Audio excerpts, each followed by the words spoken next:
Thank you very much and good evening, everyone. As a kid, there was a regular argument that would take place in our home every Monday and Thursday night. And it would go something like this. Either Mum or Dad would say, "Turn off the TV, Mark, and go to sleep." And my response would always be, "Can't I just wait until after the wheel?" The Wheel, the last segment of the Don Lane Show. And so it was in households across the nation, not just for kids, but for everyone. The show was compulsory viewing, and you had to wait until the end because who knows, Liza Minnelli might turn up, or Sammy, or anything, or anyone could turn up, and it usually happened that way. The Don Lane Show ran for 9 glorious years.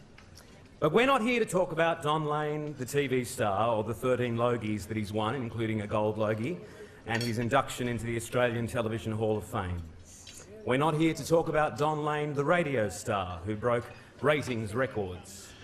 We're not here to talk about Don Lane, the recording artist, and the 4 gold records he's got, because this is the ACE Awards, the Australian Club Entertainment Awards. So let's talk about Don Lane, the cabaret performer.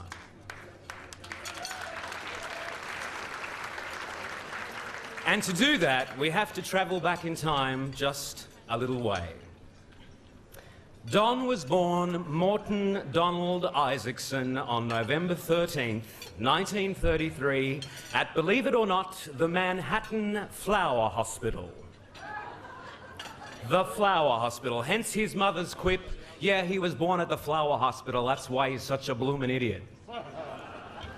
Morton was the eldest of 3 children born to Jack and Dolly Isaacson. Jack, a police sergeant, and Dolly, the homemaker, with a propensity for jumping up and singing at neighbourhood parties. Maybe that's where some of it came from. By his mid-teens, Morton had decided that he wanted to be a star. And so certain of this future, he even hung a star on his bedroom door. After leaving school, Morton Isaacson became Donnie Lane and formed a double act with his best friend, Manny Glasser, and they called themselves Donnie and the Duke. Don proved to be a fine singer, and then, of course, there was also the comedy. There was even a stage where he was set to become a rival to Francis Shaw. And audiences across the globe can breathe a collective sigh of relief that that never eventuated.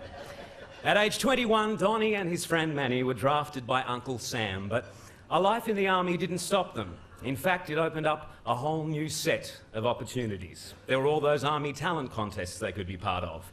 And so they climbed the ladder of success in uniform.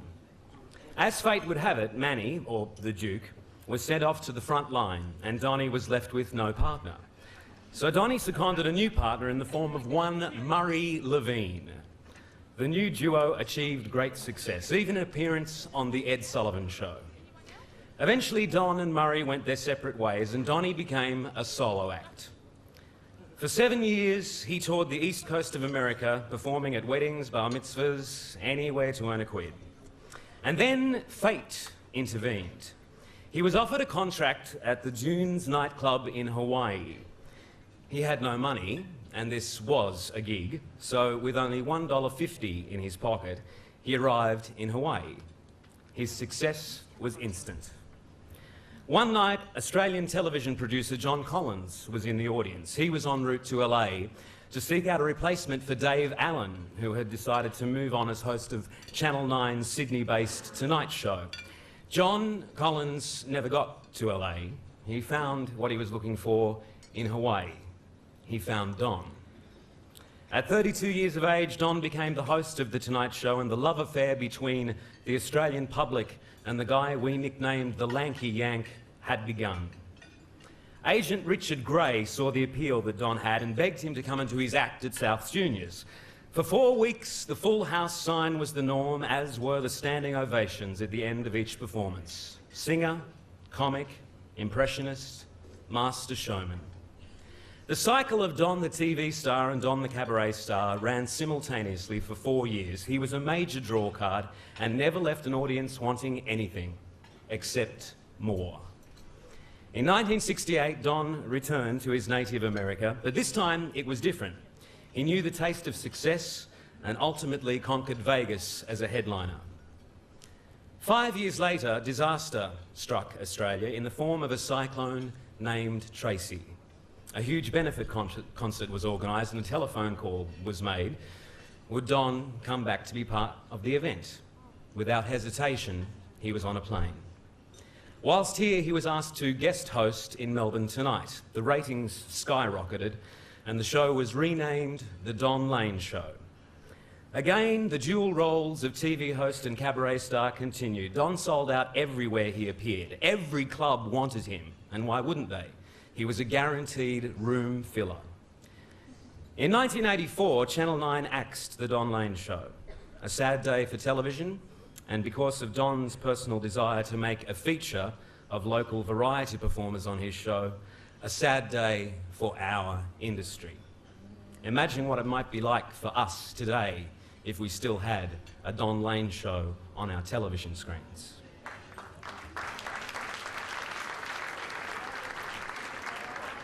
But Don's star as a cabaret performer continued to shine, as evidenced by the 5 Mo Awards he won as Entertainer of the Year. How appropriate, because it was Don, an American-born performer, who researched our showbiz history and came up with the idea to call them the Mo Awards in the first place. The love affair between the public and the lanky Yank continues to this day. Last year, on his birthday, we had Don do a show at Peter Shamara's cell, and we sold out completely. Before he went on, he said to me, "How long do you want?" I said, "Well, I was thinking around 90 minutes, Don, if that's okay." "Fine," he said, "but, you know, like, can I stretch if I want to?" I said, "Look, mate, it's your birthday. If you're doing well, you do as long as you want." 123 minutes later, I went on stage to take him off, and I couldn't believe what I saw. Crowded around the front of the stage were about 70 menopausal women, arms outstretched, just trying to touch him. It was more reminiscent of a Robbie Williams concert than a Sunday afternoon cabaret at Peter Shamara's Cell Club. After that epic performance, he simply towel-dried his face, changed his shirt, and went and signed autographs, shook hands, had photos taken, and talked to people for another 2 hours.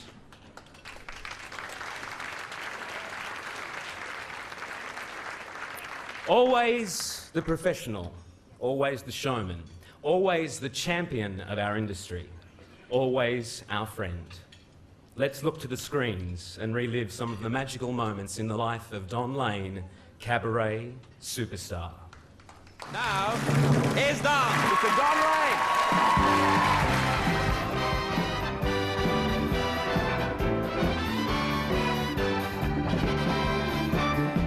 Oh, I'm just a gigolo, and everywhere I go, people know the part I'm playing. Thank you. Hi. They pay for every dance, selling each romance. Oh, what they're saying. Hey, there will come a day when my youth will pass away.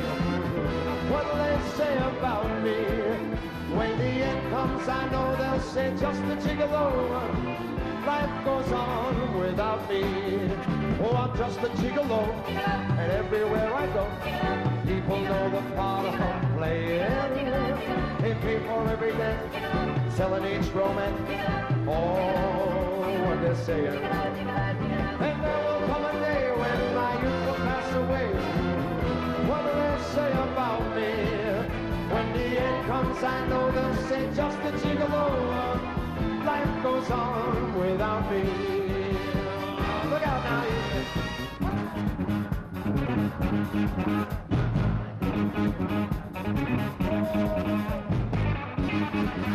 I gotta get over the emotion over this.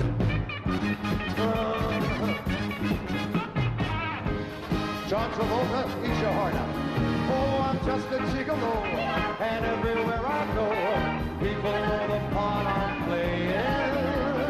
Pay for every dance, selling each romance. Oh, what they're saying.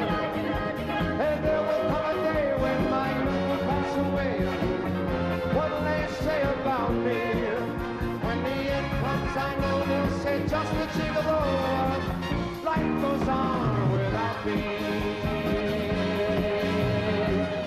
Ba-ba-doo-ba-ba-ba-ba-ba, oh yeah. God, I'm cool, eh?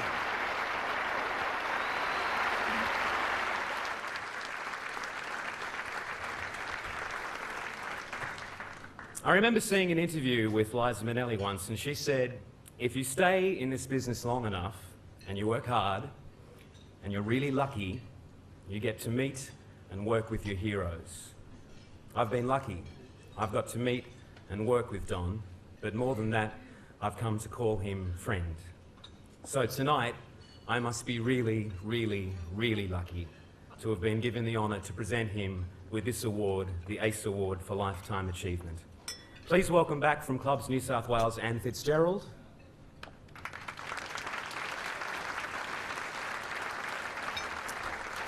And now, ladies and gentlemen, my friend, our patron, Mr. Don Lane.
Oh my God, that's amazing. What are you people doing here tonight? You know? It's a whole lot of spaces I found tonight, but it's okay, you know. Anyway, I have to keep this short, mostly because our illustrious producer at the back has spent most of yesterday timing everything. And you now know where we ended up. We'll be going till about 7 o'clock in a Jewish holiday called Pesach, and you wouldn't get in there with it. Yeah, all right, yeah, right. Got him out here. Look, I can't say enough about, where did he go? Sure, that's it. Use me and then piss off. That's what you know, he does the most amazing job with this thing, and he actually sent me an email with all of those pictures in it and all of that stuff. And I just thought to myself, you know, I just can't believe him, Mark. What a sensational guy he is. I don't want to go overboard with this, but you know, every time I have had any kind of a connection with him doing anything, it has always been first class. And what I love about him is he never misses. I'm going to let you all go now and do everything. Well, I took all the juice out of you, so the hell with you. I'm just going to do what I have to do. No, I just want to say a real big thank you, and I want to express what everyone else has expressed here tonight. I want to see people in seats having a great time. I want to see people coming in here and saying, well, you know, you can't come in right now because the door is blocked. There's too many people coming in because they want to see these performers. And it looks like we're on the tail end, or probably even the nose end, of being able to get back to that. And God help me, I just can't wait for that day.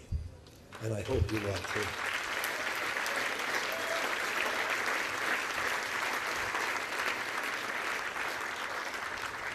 So I have to go now because my girlfriend is getting, yeah, well, you know, she gets a little bit antsy about things, you know. So I just, you know, I'd like to give her a little message and say, you know, you're still as good looking as that chick that I saw when you walked across the stage at St. George. And she did too, and she's still hot. I love you all. Thank you very, very much. It's absolutely beautiful.